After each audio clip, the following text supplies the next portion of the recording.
My son refused to come to his own mother's funeral, saying it was a waste of his time, and told me not to bother him.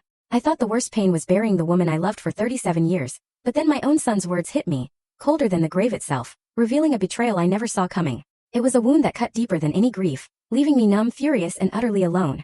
My hands were shaking, trembling so hard they almost fumbled the phone as I pressed Timothy's contact for the 4th time in 30 minutes.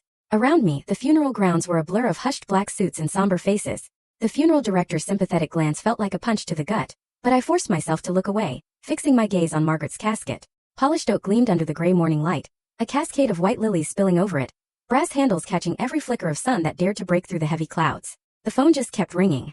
Once, twice, 3 times. Relatives arrived in silent black cars, their voices muted, blending with the distant hum of the groundskeeping crew.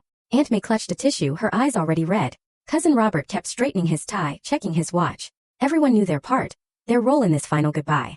Everyone except our son. 4 rings.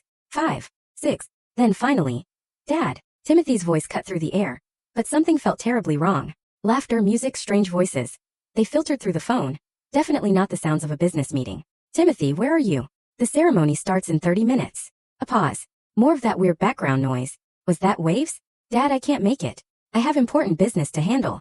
The words hit me like a blast of freezing water. I gripped the smooth wood of Margaret's casket, feeling the cold beneath my palm. She would have known what to say, how to reach him when I couldn't. She always did. What business could possibly be more important than your mother's funeral? Another pause, longer this time. When he spoke again, his voice carried an edge I'd never heard before. Dismissive. Almost bored. This whole thing isn't worth my time.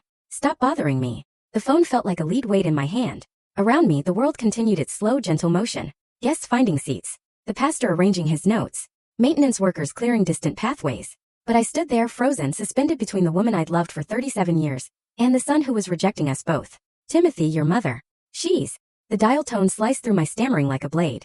I stared at the phone's black screen, my own distorted reflection staring back.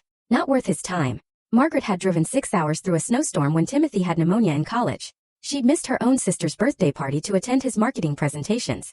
She defended him to her friends when he'd been too busy to visit for 3 Christmases running. The first drops of rain touched my cheek, mixing with something warmer.